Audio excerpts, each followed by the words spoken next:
optimal minimal. At this altitude, I can run flat out for a half mile before my hands start shaking. Can I answer your personal question? Now would seem an appropriate time. What if I did the opposite? I'm a cybernetic organism, living tissue over metal endoskeleton. Tim Ferriss Show. Well, hello, this is Tim Ferriss, and welcome to another episode of The Tim Ferriss Show. This is a special edition. It is brought to you sponsor-free, and I would like to ask a favor in exchange, but we're going to get to that in a second. The first thing is a description of this episode. This episode is actually a presentation by yours truly that I wanted to share, because I get asked all the time, how did you build your network? And if you look at the, say, guest list from this podcast or people that I invest alongside, it seems like a very impressive list, and I'm impressed by a lot of these people, but it was built in a very strategic, a very methodical way. And that doesn't mean it has to be artificial. I'm not looking at these friends as transactions. These are relationships that I value, but there is a right and a wrong way to network.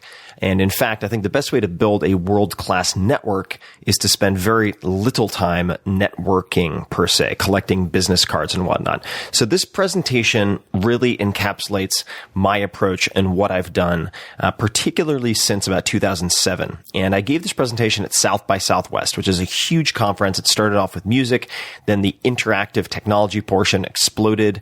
And don't worry about the slides, the visuals. In each case, if I bring up a slide, I explain it via voice. So you really don't need the visuals. I was able to experience a tipping point for the 4-hour work week when I gave my first presentation at South by Southwest. And I won't go into all of the story because I do it in the presentation, but it really triggered everything that came after it. So it was a game changer, a life changer for me. So what did I do exactly at South by Southwest that helped it become, quote, the most surprising self-help hit of the decade, end quote, according to Men's Journal? How did that happen? And in the session, I talk about exactly what I did that led to a higher likelihood of that type of black swan event in the positive. So I talk about biohacks for surviving and optimizing the booze marathon or sleep deprivation, which is inherent to events like this, whether it's South by Southwest, TED, any number of other events that are multi-day. This is an important point and a very important subject to master. The top mistakes that I think 90% of attendees make, how to pick your sessions, parties, etc., to make the most of all the madness, how to interact with A-listers or not. And this is a very, very important subject that I delve into, and how to set yourself apart, enjoy the ride, and come away from the whole thing smiling, because it is my opinion that if you choose one event properly, and you build a network there in the right way, in a methodical way that really focuses on sort of long-term mutual relationships as opposed to transactions. And a lot of the advice, I think, is counterintuitive or non-obvious, but it's very specific, that you never have to network again, ever. And once you set that ball in motion, it's like a snowball going down a hill, and before you know it, you have this unstoppable Goliath of inertia that can carry you forward for years and, in fact, decades. And that is what happened for me at South by Southwest in 2007, and I want to explain exactly how that happened, which is what this session will go into.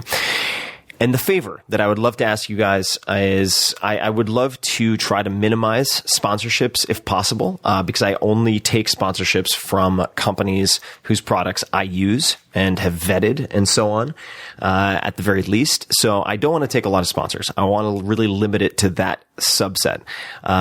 But the way that I can do that is by having you do something like subscribe to my newsletter. So for instance, 5 Bullet Fridays. If you haven't been receiving these, every Friday I send out a very short email of 5 bullets containing the coolest things that I have found or been playing with that week, which could include favorite articles that I've shared with friends. It could include gizmos and gadgets that I've dug up somehow through experts and purchased and played with.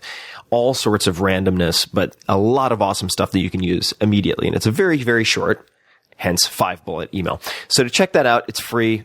And you can sign up very easily, try it out for a week, see what you think, at 4hourworkweek.com/Fridays.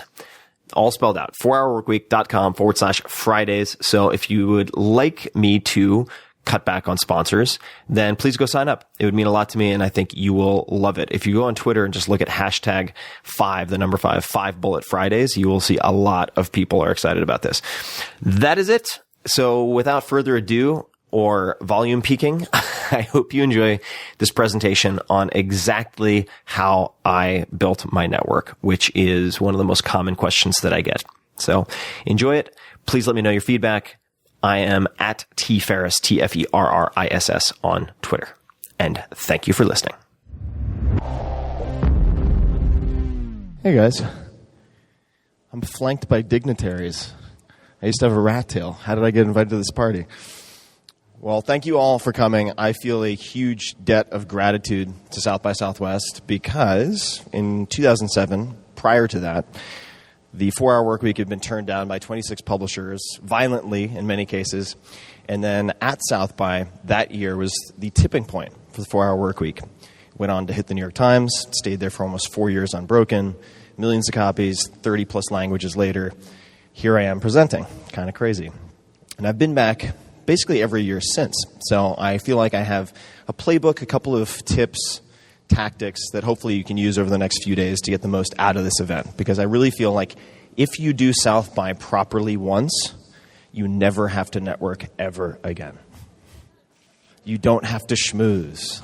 You can just coast and ride it out. So I'll try to give you quite a bit of actionable information. The subject matter of the previous presenter and the one after me, far more important, but I guarantee probably more profanity and crassness in this one.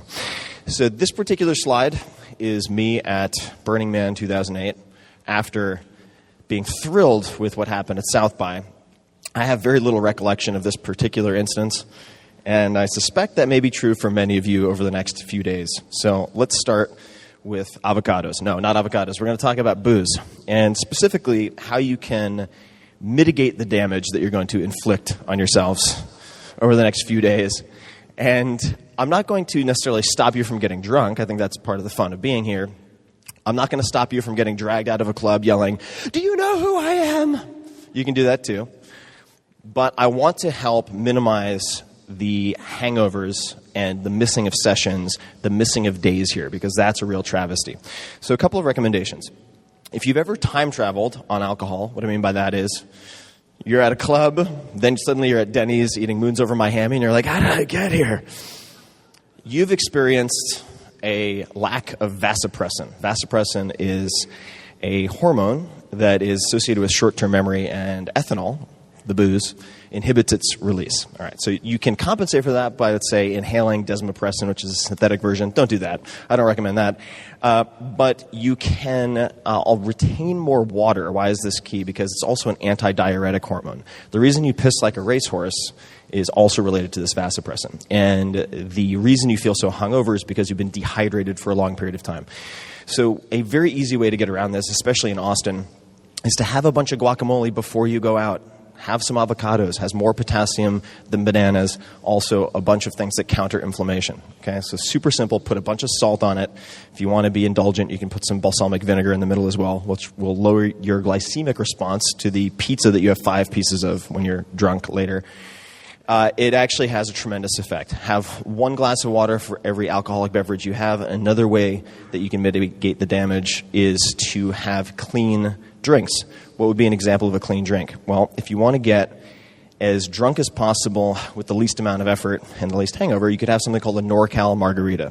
A NorCal margarita, popularized by a guy named Rob Wolf in the paleo community, is quite simply, say, 2 shots of high-grade tequila. Reposado is a good choice, mixed with a bunch of club soda and as much lime as you can tolerate. Lemon will also work, just it doesn't taste quite as good. The club soda will allow you to absorb it very, very quickly, so you can be a cheap date.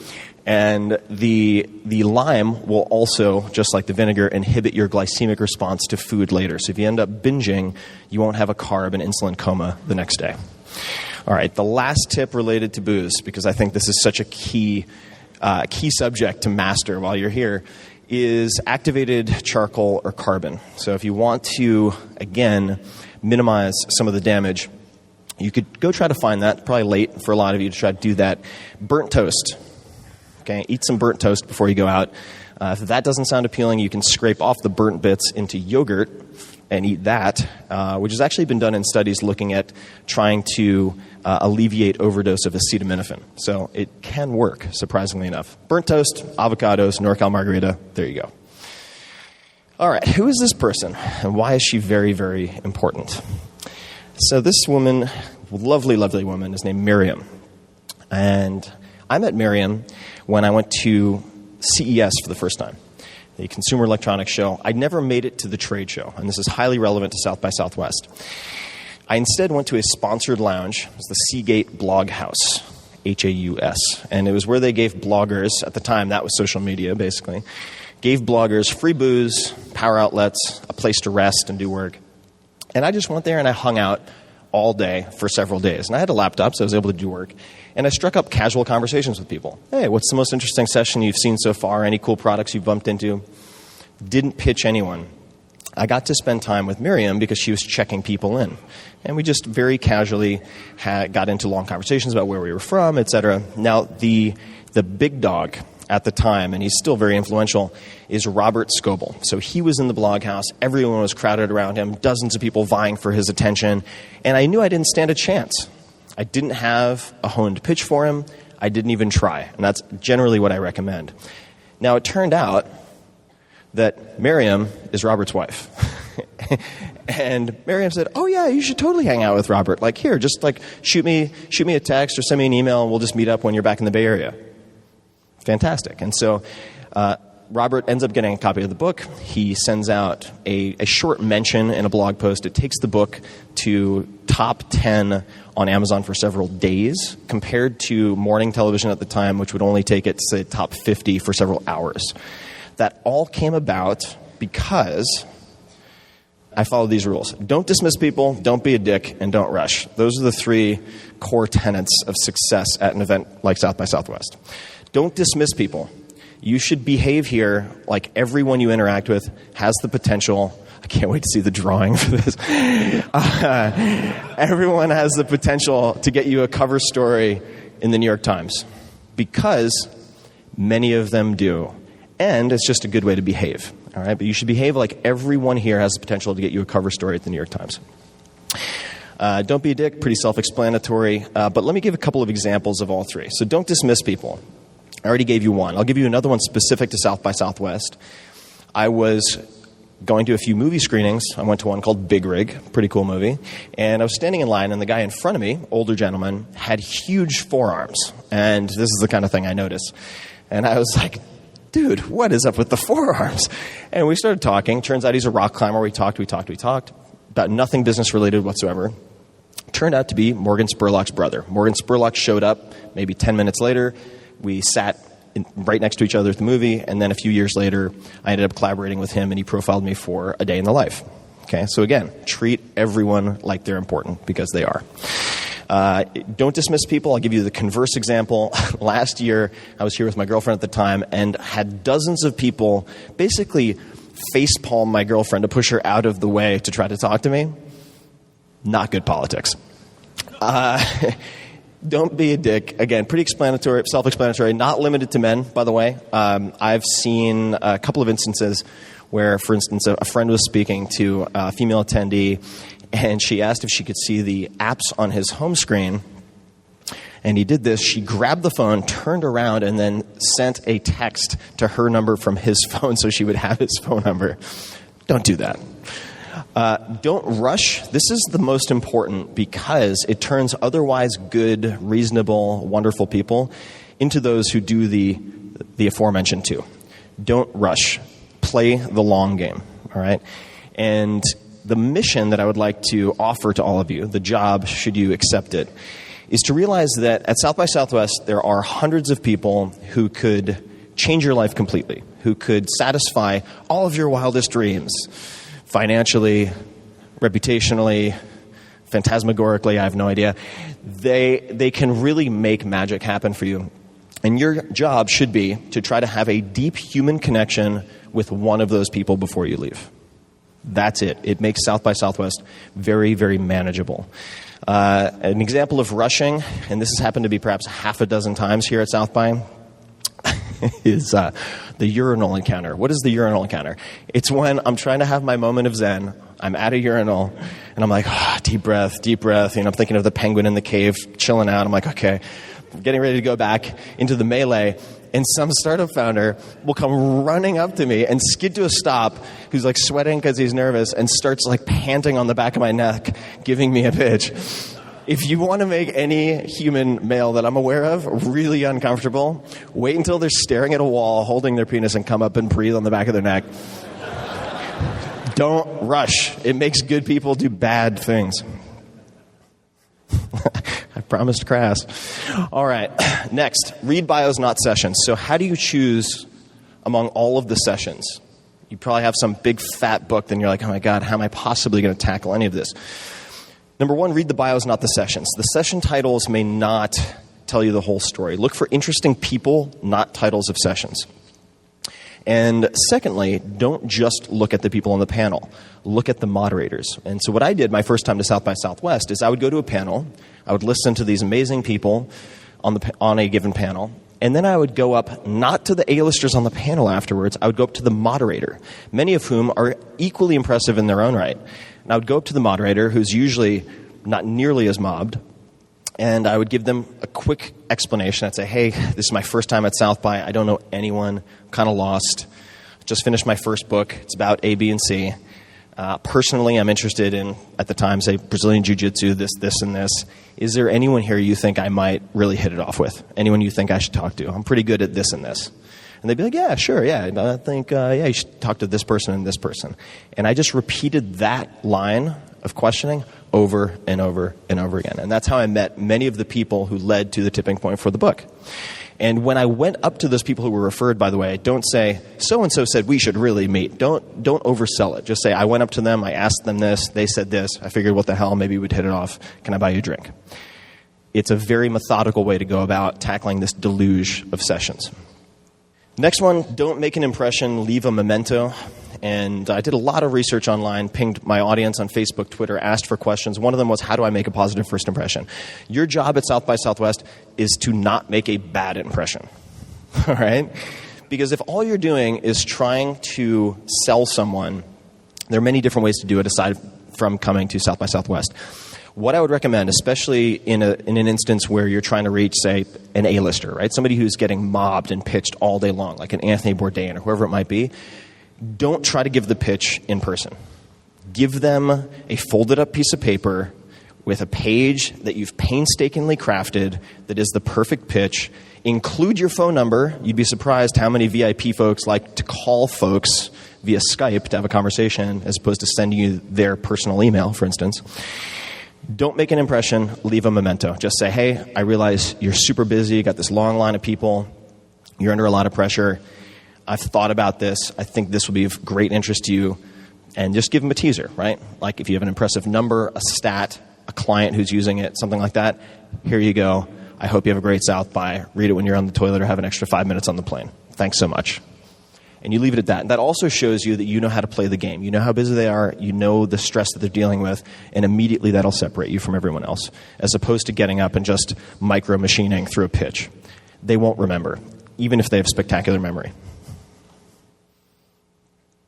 Ignorance is bliss. Be the idiot. I don't have to try very hard for this one.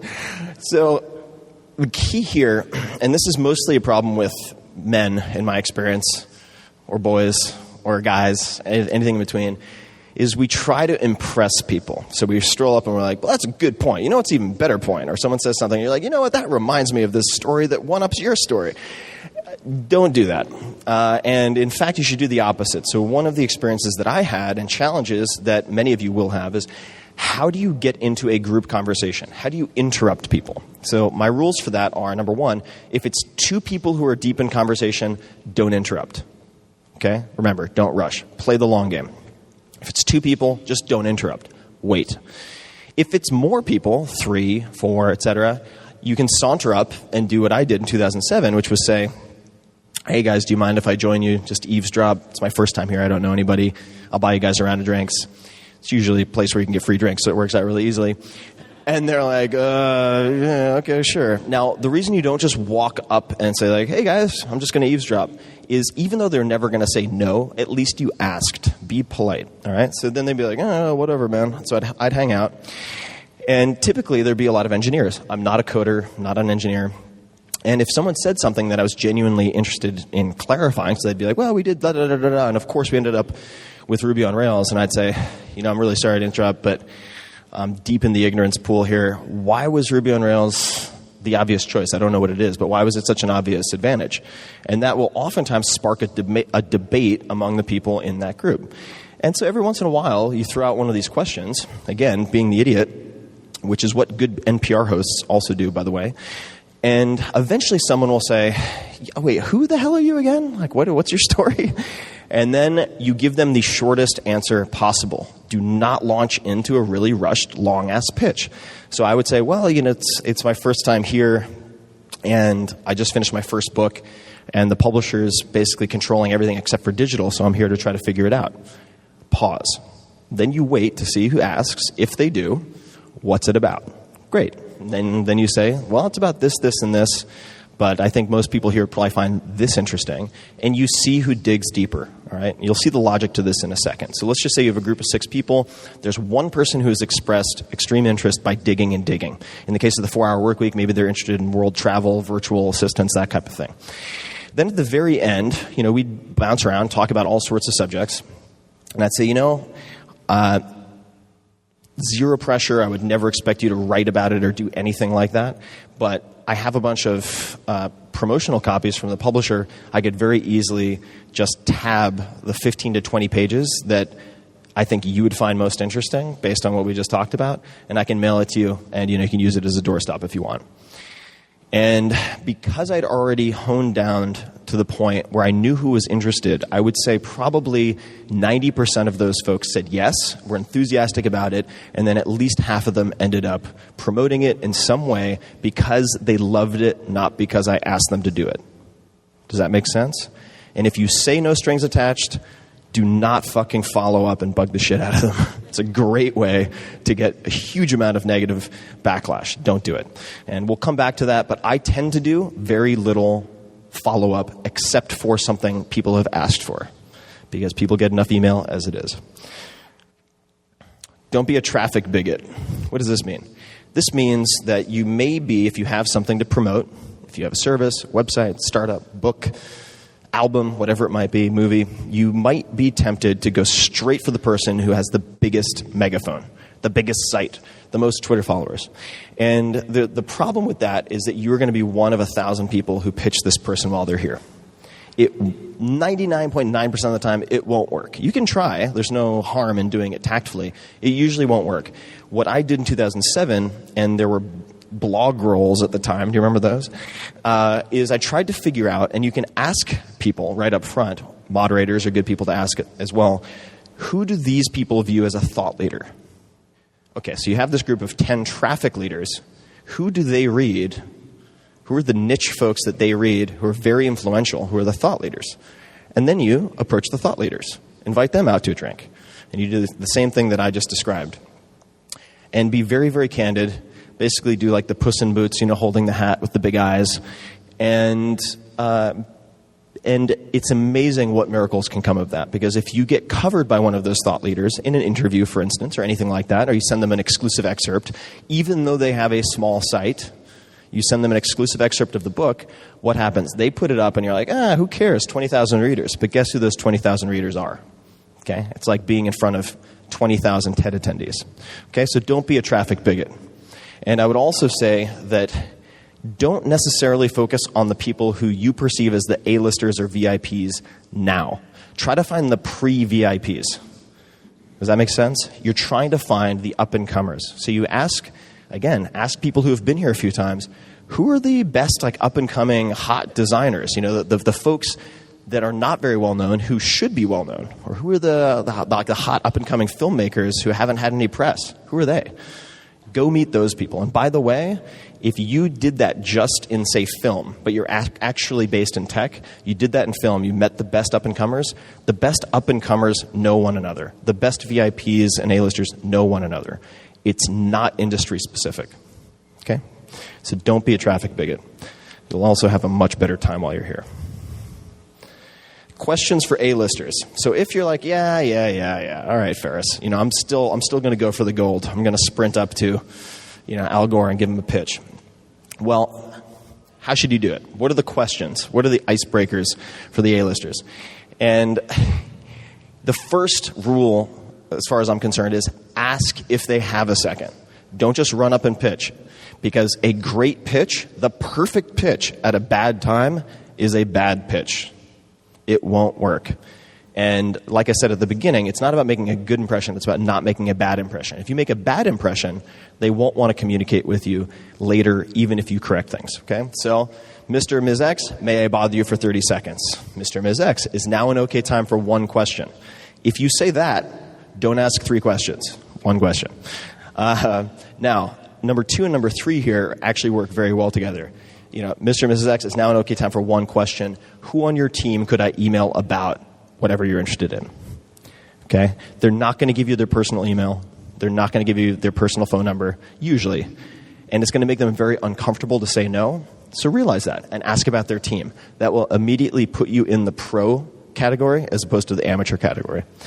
And another thing, if you're in a group, let's just say at a book signing or something like that, you have to realize even if they wanted to give you their personal email, phone, they can't say it out loud because 10 other people are going to hear it. So who on your team could I email about blah? And if they have entourage around them, meaning, let's just say you go to a book signing for fill in the blank, right? Michael Pollan. And you see someone who's just kind of patiently waiting there 10 feet away, that is probably his publicist or his publisher or someone along those lines. Get to know them. They are probably the gateway to communication with Mr. Pollan. So you don't have to pitch directly. And this relates to everything I've just said. I'm not going to spend a ton of time on it, but you have to prove the messenger before the message. You are the messenger.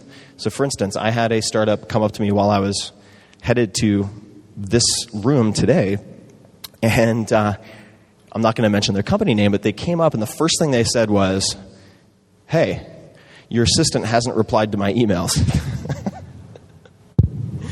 So I'm like, what do you expect me to respond with? How do you want me to respond to that? I get a lot of emails. I don't know. My assistant's pretty good. You had a shitty email. I don't know. And then his buddy with him was like, "Yeah, Mr. 4 hours. Like, give me some 4-hour quip." And I'm like, and then he gave me his business card. And I'm like, all right, if I go to your site, let's just say it's the most amazing site I've ever seen in my life. Am I going to want to be associated with that? So that he can go up to somebody else and be like, "Yeah, Mr. Pollan, Mr. Ferriss works with us." And then it's like, oh, no, hell no, that would destroy my reputation. So you just screwed the pooch, all right? So be a good messenger before you deliver the message. Doesn't matter how good the pitch is if you fuck it up first. Whew, F-bombs are coming. How to pick people out of a crowd. These are all related to questions that I get repeatedly. How do you pick someone out of a crowd? You're scanning the room. You want to work the room. Number 1, don't work the room. Number 2, if you had to pick people out of the crowd, I would say go for the most relaxed, unrushed looking person. Not necessarily the A-lister surrounded by a huge phalanx of people, if that's the right word.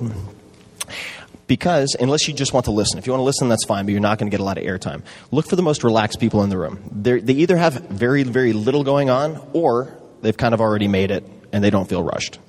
So, hit or miss, but if you have to pick people out of the crowd, I would say go for the most relaxed, unrushed looking person. All right, icebreakers in general. And as a preface to this, and I know you're reading the slide while I talk, that's okay. The small talk is the big talk.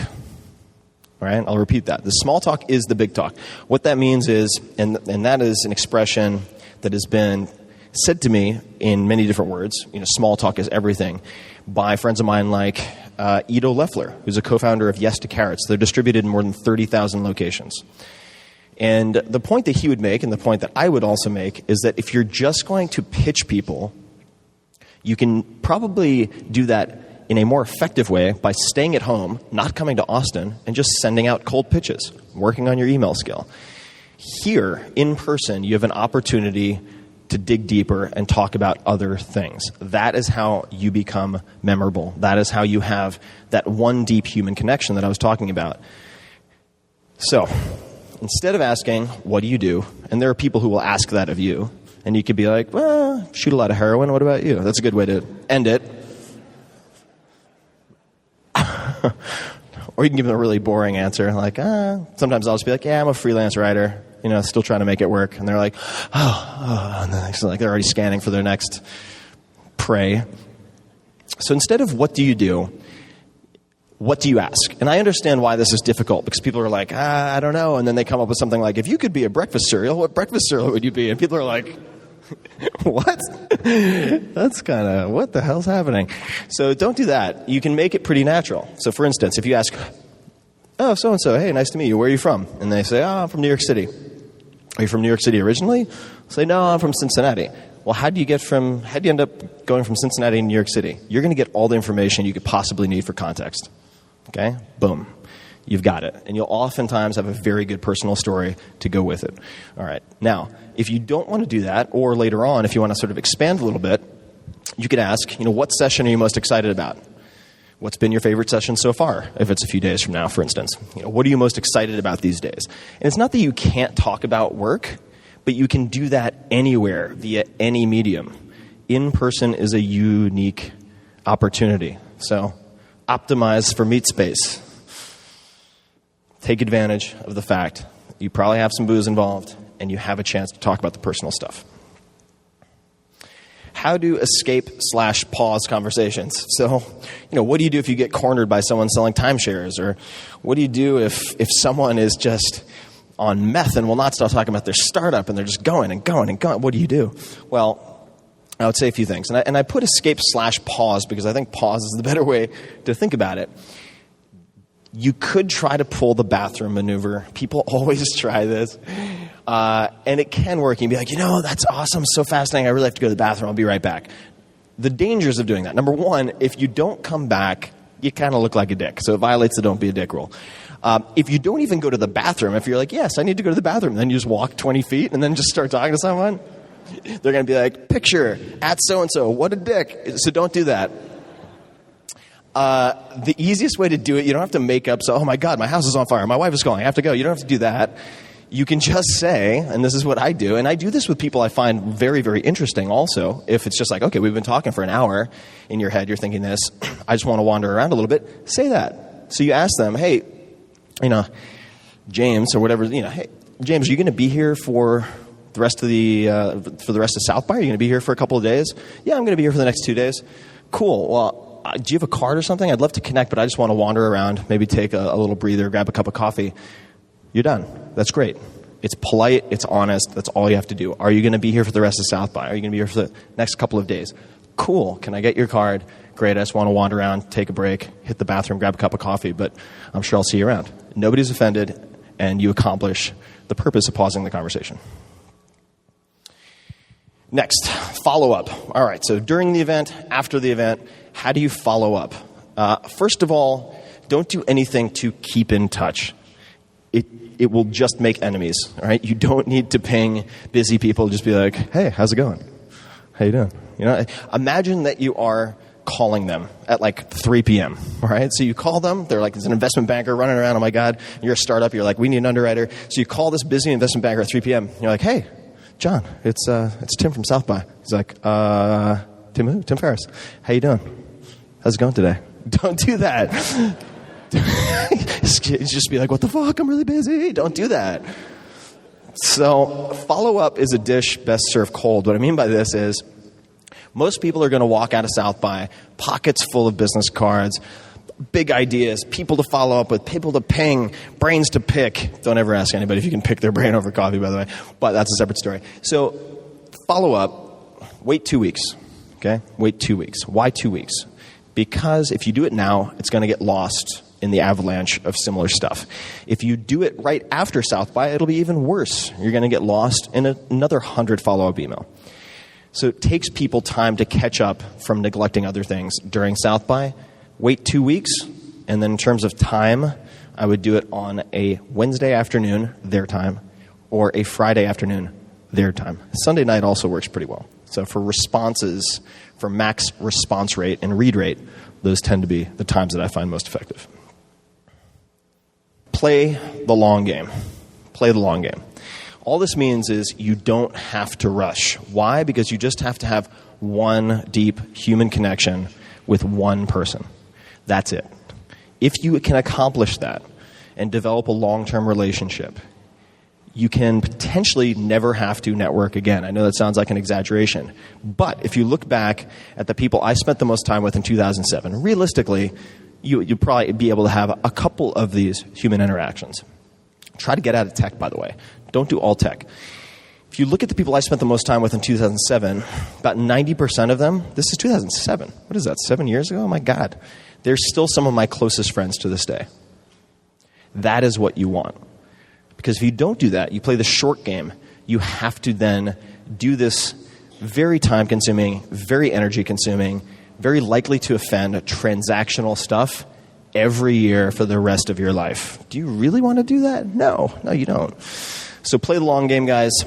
That is it for my formal presentation. So I am going to open it up to the rest of Twitter Q&A. But I hope you all have a wonderful, wonderful experience at South by Southwest. If you do it right, it will change your life. So, again, just in summary, don't dismiss people, don't be a dick, and don't rush. Play the long game. Thank you.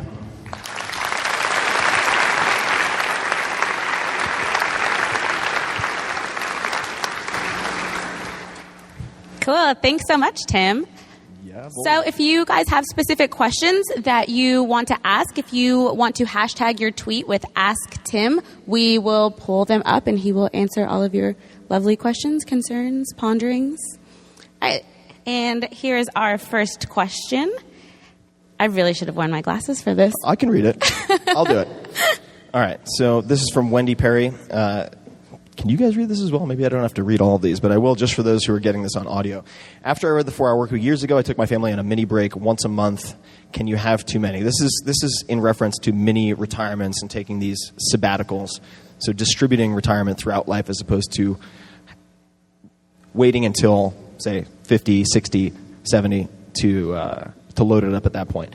I think that this is a deeply personal question. So in terms of mini retirements, I try to take 1 to 3 months, usually 2 to 3 months of these mini sabbaticals per year. I think that if you use these mini retirements as a way of postponing other important decisions, then of course it could be too many. So if you look at your to-do list, and usually the most uncomfortable item is the most important, if you're using these trips to avoid that, then I'd say it's too many. All right, next is from Zachary Barker. If you were launching a new company with only $1,000 to get started, what would you start?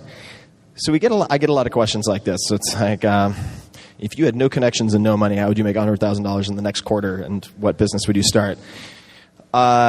This is a question of what I would say. I would spend the first $10 getting the 22 immutable laws of marketing, and I would figure out which market you're going after first, and then design your product.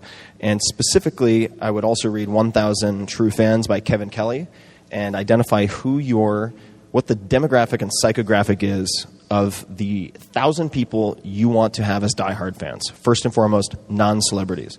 In my case, with the 4-Hour Workweek, I knew that my first market, not my entire market, but my first market would be 25 to 40-year-old tech-savvy males in New York City and San Francisco. How do I reach those people? How can I seem, say, ubiquitous by being on 5 websites, when in fact I'm not ubiquitous, I'm just everywhere that they happen to look? Okay?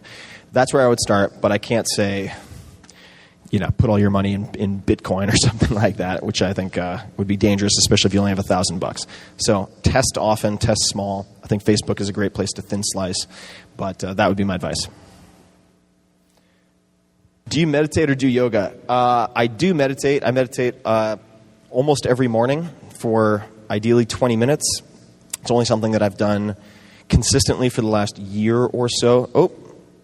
All right. And I personally use TM, Transcendental Meditation. I find some of the guru stuff a little woo-woo. I'm not for that. But just the repetition of a sound I find very, very effective as opposed to, say, concentrative meditation or other types. Vipassana, also very, very helpful. I don't do a lot of yoga. I've become fascinated with acro yoga, which is more like a Cirque du Soleil strength performance than anything else. But those are the two. I meditate a lot more than I do yoga.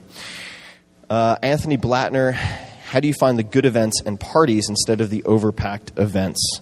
Good events and parties. All right, so I plan my sessions, although there's room to improvise. I let the parties pick me. What that means is I choose the sessions, I interact with people in the way that I described, and then you just ask, okay? Try to have some spontaneity and just wander around and get lost. In terms of events, if we're talking about conferences in general, this is going to sound haphazard, but my policy has generally been go to at least one event per year, which is the most expensive event you can afford to go to. You're going to end up with a smaller crowd, and I find that at least interesting to experiment with, but obviously you don't want to bet the farm on it. Next question from Littlest Gator.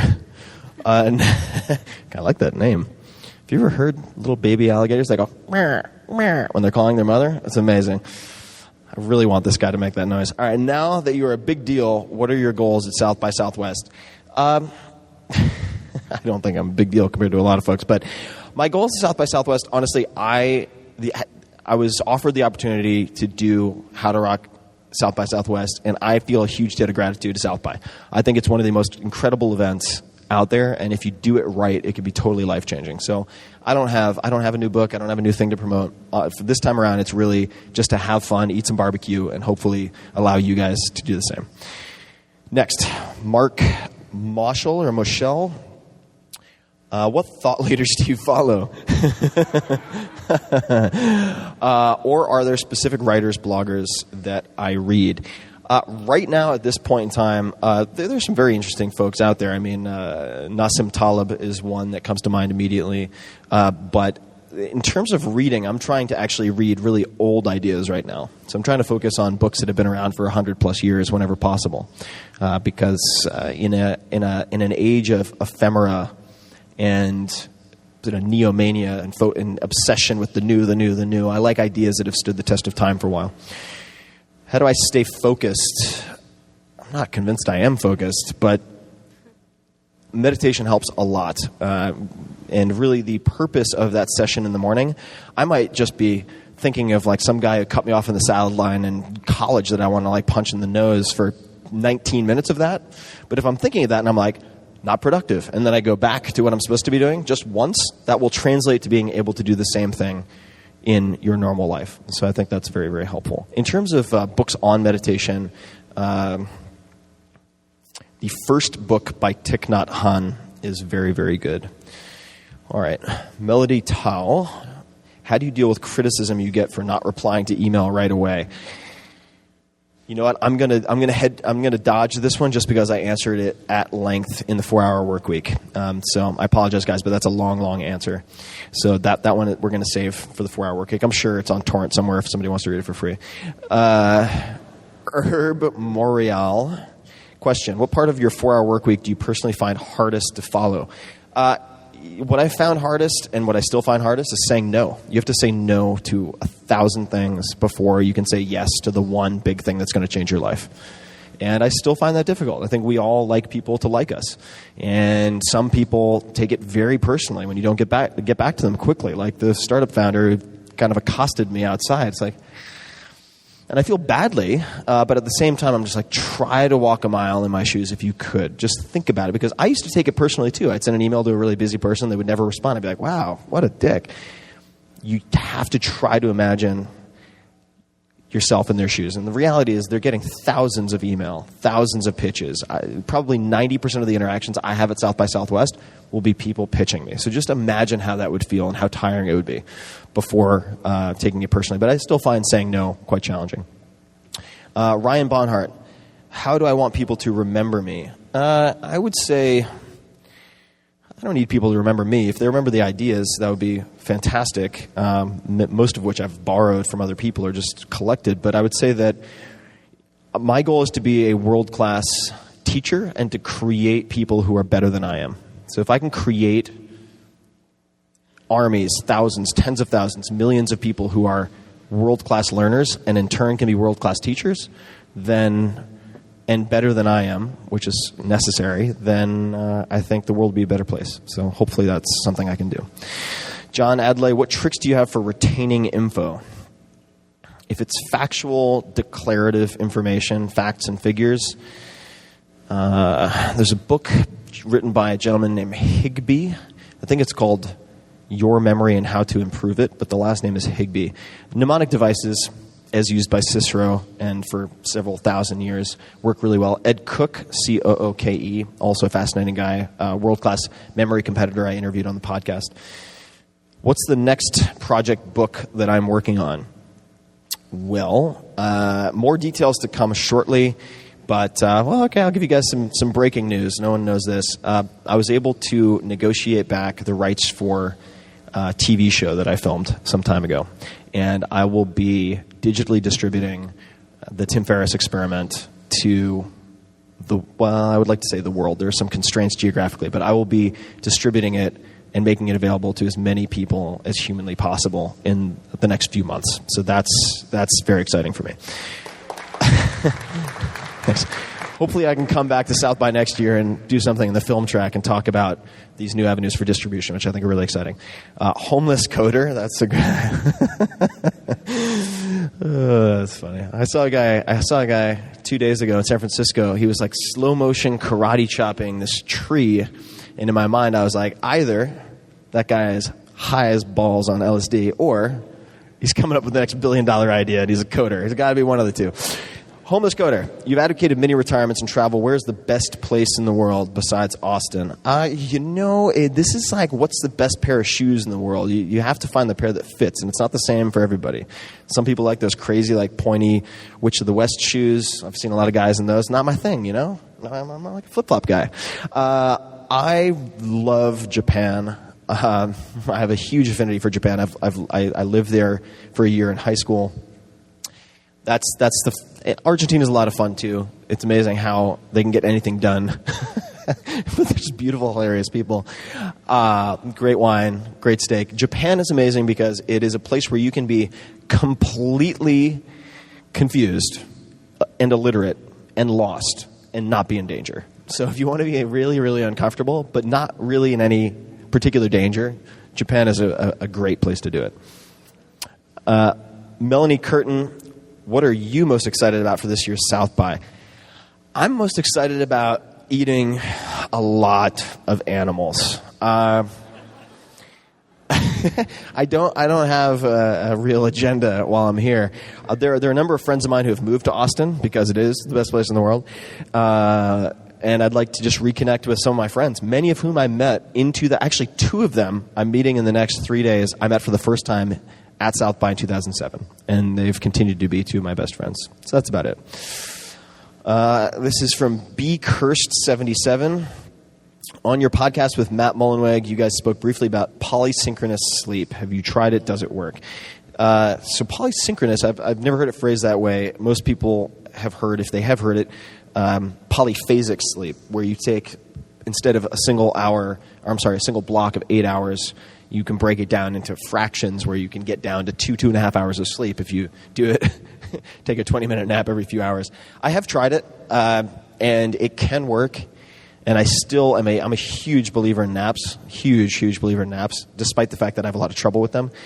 Pro tip for naps that I've realized, it's not about falling asleep. It's about laying down and closing your eyes and just blocking out some sensory input. So don't get stressed out if you can't fall asleep for 20 minutes. Just lay down, chill out. I've tried it. It works. It's massively antisocial. You can have no social calendar whatsoever. So I don't typically follow it. Luigi Linguito, what's the most memorable thank you note that I've received? Ooh, that's a good question. I've been very fortunate. I've had a good tear over the last couple of years, and there's a luck component, there's a timing component. Hopefully there's some kind of competency component. But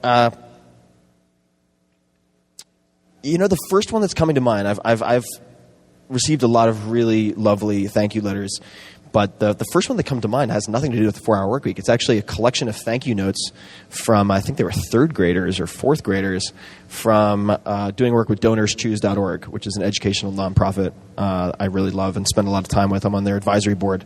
And I got this collection of thank you notes for supplying some basic materials like books or pens or pencils. So that's the first one that comes to mind, is just these hand, crayon. I'm not a parent yet, so I don't have the like poorly drawn Brontosaurus to stick on my refrigerator. And I got 30 hand drawn letters from these kids, which was just awesome. JDML. Are you recording a podcast while here at South by? If yes, with whom? I don't have any plans to record here at South by. I might. Who knows? I might. Maybe I'll do a man on the street, walk around, see how many drunk people I can get to say incriminating things. I don't know. But no plans right now. What animal best describes you? Edwin Lee. Also a good question. This is a good one. Alexis Ohanian of Y Combinator likes to ask people in job interviews, what is your spirit animal? Which I think gets a pretty good answer, or causes some awkwardness at the very least. Coyote, I'd say. Prankster, Joker. It's, we go into that for a while, but I'll just leave it. I think Coyote is a pretty good one. Jackie Bloom. I have a 9-to-5 job. Can 4-Hour Workweek actually transform my life if I'm not in a position to leave my regular job? I would say yes, and the reason I say that is that the 4-Hour Workweek is really a portfolio of tools for maximizing your per-hour output. So there was somebody actually just on Twitter a couple of days ago. If you look at my favorites on Twitter, at T Ferriss, you can see tons and tons of real-life case studies from the 4-Hour Workweek and 4-Hour Body. And one of them was, it took me 5 months to negotiate it, but I now have a remote work agreement. So he's in his current job, same job, getting paid the same amount, but he has complete freedom of mobility. That's a big deal. And because that helps to reward performance over presence, and it leads to great things. So it's not about getting to a 4-hour work week for everyone. It's about maximizing your per hour output and then making better decisions with more options. Andrew Berg, what are the 3 to 4 best body weight exercises for business travelers? Well, I would say you can keep it really simple. Push-ups, planks. If you want to make planks harder, you can put the soles of your feet against the wall so your feet are off the ground, and you have to press back into the wall to make it work. That's quite challenging. And pull-ups, if you have access to pull-ups. I would say that if you do just that, pistols, if you can handle it, but pistols are hard for a lot of people. Those are one-legged squats. Otherwise, just 2 tips. If you train your abs and your grip, you can keep your entire body in really good shape. Abs, we already talked about planks. Listen to my podcast with Pavel Tsatsulin for more details on that. Get some hand grippers. As a dude, I'm not sure as all the ladies here want like thick, calloused meat hooks, but grippers are incredible to travel with. And you can also, if you're really aggressive and want to go for it, you can get a kayaking dry bag that people use to put their wallets and so on, iPhones, inside to keep dry. Well, it turns out you can use a dry bag to contain water also. So you can roll up a dry bag, travel with it, fill it up with water, say in the bathtub, and get it up to like 30, 40 pounds. And you can just use that as a kettlebell or as a dumbbell. So you can get around the space constraints. Jesse Conover, what's the best way to respond to, do you have a business card when I don't have one? What's this? No, I just say, I'm sorry, I'm really unprofessional. I don't have business cards. That's it. I think that does the job. And then usually I say, I'm sorry, I don't have any business cards, but I'll shoot you my info. If you mean it. If not, then don't say that. All right, next question. Eric Qualman. What do most entrepreneurs do wrong? What do most entrepreneurs do wrong? I think they try to do... most entrepreneurs invest too much in their business before they test product market fit. So do what I mentioned before. Read the 22 Immutable Laws of Marketing. Read 1,000 True Fans by Kevin Kelly, which is free. And figure out exactly who your ideal customer is and who those 1,000 people are, where they're located, what they read, where they'd be on Facebook, which pages they've probably liked, and test your landing page. Use something like Unbounce or Lead Pages or something to test the offer before you invest in a ton of inventory or a ton of software development. And I think that's the right way to approach it. Along the same lines as Luigi at Dell, what's the most memorable memento I've received? Boy. Again, it's just the first one that comes to mind. I was in Japan at one point filming a TV show where I was attempting to learn Japanese horseback archery in a week. Really dangerous, turns out. I don't recommend it. You can find it online if you just search Japanese horseback archery in my name, of all of the things. And the teacher there gave me an out of print tiny book on Yabusame, which it's called in Japanese, that he was featured in, with an inscription from the foremost family who used to work with the shogunate teaching Yabusame, and the sort of prodigy right now, who's an incredible rider, incredible archer, has a jacket. He didn't give me the jacket. I would have loved the jacket, but it said, Ogasawara Yabusame, since 1157, or something like that. But it said since 11 something, and I was like, that is amazing. I want that jacket. I didn't get the jacket, I got the book, but that was enough. All right. Advice for introverts. Advice for introverts is take timeouts. So I can play the extrovert, but I get exhausted at events. I get exhausted in crowds. I get exhausted at book signings. I get really, really drained. I recharge my batteries by myself. So if you need to take a break, go outside, chill out for 10 minutes, lean against the wall. I mean, like, lay down in the park. Take time to recharge. If you try to play the extrovert for too long, you'll just get burned out, and then the next day you won't even participate. So drink a lot of water and recharge.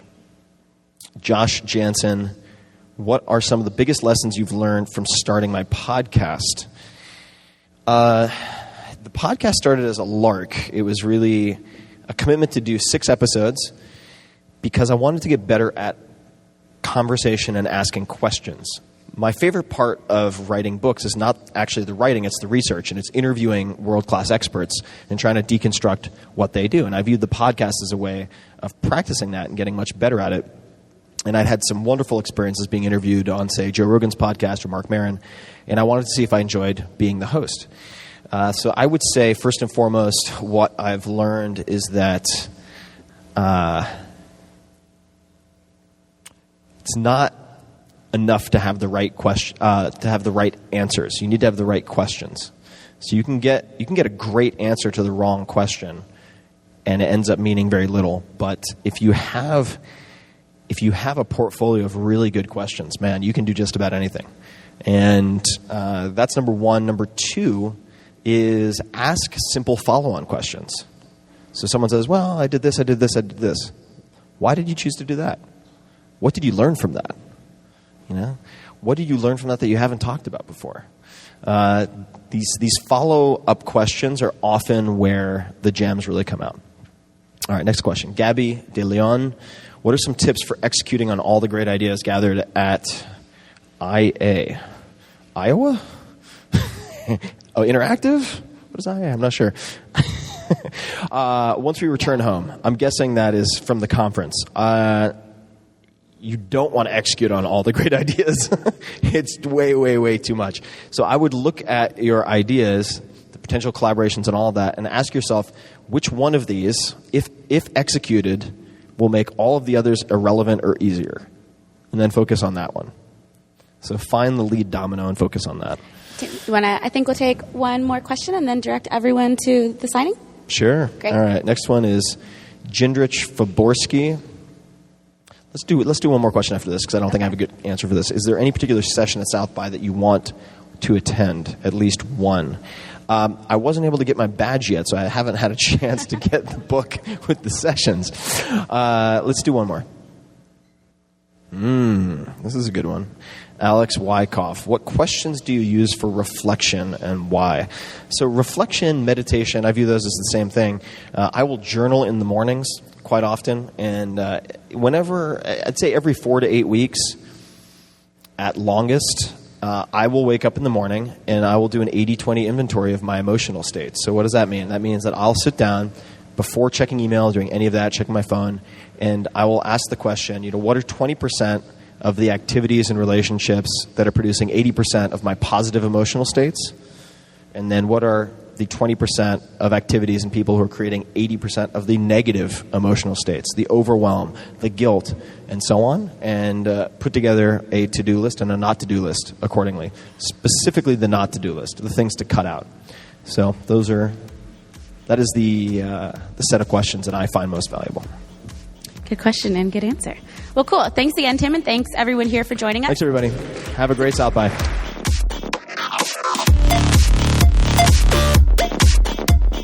Hey guys, this is Tim again. Just a few more things before you take off.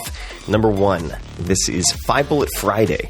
Do you want to get a short email from me? Would you enjoy getting a short email from me every Friday that provides a little morsel of fun before the weekend? And 5 Bullet Friday is a very short email where I share the coolest things I've found or that I've been pondering over the week. That could include favorite new albums that I've discovered. It could include gizmos and gadgets and all sorts of weird shit that I've somehow dug up in the world of the esoteric as I do. It could include favorite articles that I've read and that I've shared with my close friends, for instance. And it's very short. It's just a little tiny bite of goodness before you head off for the weekend. So if you want to receive that, check it out. Just go to 4hourworkweek.com. That's 4hourworkweek.com, all spelled out, and just drop in your email, and you will get the very next one. And if you sign up, I hope you enjoy it. And until next time, thank you for listening.